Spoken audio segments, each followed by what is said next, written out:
Hi guys, welcome back to my YouTube channel. ഇന്ന് നമ്മൾ ഉണ്ടാക്കാൻ വേണ്ടി പോകുന്നത് വളരെ ടേസ്റ്റി ആയിട്ടുള്ള ഒരു മസാല പുട്ടാണിത്. പെട്ടെന്ന് തയ്യാറാക്കാവുന്ന ഒരു പുട്ടാണിത്. അതിന് മുന്നേ നമ്മൾ ചാനൽ ഇതുവരെ സബ്സ്ക്രൈബ് ചെയ്യാത്തവരാണെങ്കിൽ ഒന്ന് സബ്സ്ക്രൈബ് ചെയ്തേക്കണേ. നമ്മൾ ഫസ്റ്റ് സ്റ്റെപ്പിലേക്ക് കിടക്കാം. ഇതാണ് 1.5 മുറി തേങ്ങ ചിരണ്ടിയതാണിത്. ഇത് 1.5 ക്യാരറ്റ് ചിരണ്ടിയിട്ടത്, പിന്നെ 1.5 ഉള്ളിയാണിത്, ഉള്ളി മുറിച്ചിട്ടത്, പിന്നെ ഉണക്കമുളക് ഇതുപോലെ ചെറുതായി മുറിച്ചിട്ടതാണിത്. ഇനി അടുത്ത സ്റ്റെപ്പ് എന്ന് പറയുന്നത് പാൻ ചൂടാക്കാൻ വേണ്ടി വെക്കാം. അതിലേക്ക് കുറച്ച് നെയ്യ് ഒഴിച്ചു കൊടുക്കാം, ഓയിൽ ഒഴിച്ചു കൊടുക്കാം, കുറച്ച് മതി. നമുക്ക് ഈ മുറിച്ചിട്ട ഈ 1.5 കഷ്ണം ഉള്ളി ചെറുതായി അരിഞ്ഞിട്ടതും ഈ ഉണക്കമുളകും കൂടി ഇതിലേക്ക് ആഡ് ചെയ്ത് കൊടുക്കാം.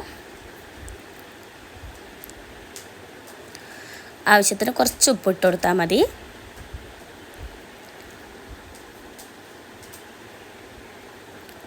ഇതൊന്നിങ്ങനെ വഴറ്റിയെടുക്കണം. ഇനി അടുത്ത സ്റ്റെപ്പ് എന്ന് പറയുന്നത് നമ്മൾ തേങ്ങ ചിരണ്ടിയതാണ്. 1.5 മുറി തേങ്ങ ചിരണ്ടിയതാണിത്. അത് ഇതിലേക്ക് ആഡ് ചെയ്ത് കൊടുക്കാം.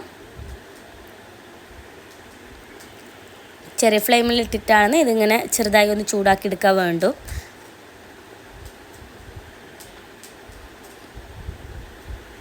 ഇനി ക്യാരറ്റ് ചിരണ്ടിയത് ഇത് ഇതിലേക്ക് ആഡ് ചെയ്തിട്ട് ചെറിയ രീതിയിൽ ഒന്ന് ചൂടായതിനു ശേഷം നമുക്ക് മാറ്റി വെക്കാം.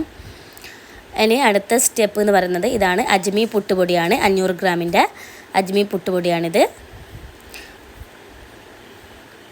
ഇതിലേക്ക് ആവശ്യത്തിലുള്ള ഉപ്പിട്ട് കൊടുക്കാം.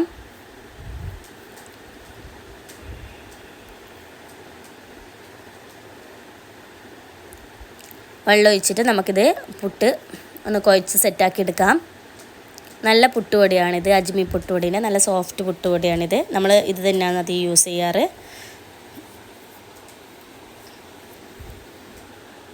പുട്ട് സെറ്റായിട്ടുണ്ട്. കുറച്ചും കൂടി വെള്ളം ഒഴിച്ചിട്ട് ഒന്നും കൂടി ഒന്ന് സെറ്റാക്കി എടുക്കാം.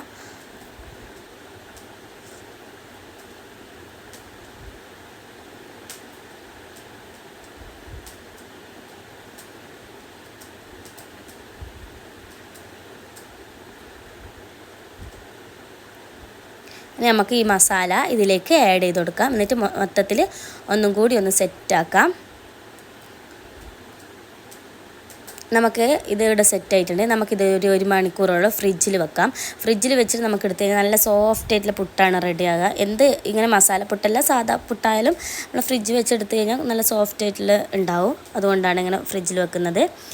ഇനി അടുത്ത സ്റ്റെപ്പ് എന്ന് പറയുന്നത് നമ്മൾ പുട്ടും പാത്രം ചൂടാക്കാൻ വേണ്ടി ആക്കാം. വെള്ളം ഒഴിച്ചിട്ടുണ്ട്. നമ്മൾ ഫ്രിഡ്ജിൽ വെച്ച ഇതാണ് പുട്ടുപൊടി. നല്ല സെറ്റായിട്ടുണ്ട്. നമുക്ക് ഇതിലേക്ക് ആഡ് ചെയ്ത് കൊടുക്കാം. പുട്ടുമാനിലേക്ക് ആഡ് ചെയ്ത് കൊടുക്കാം.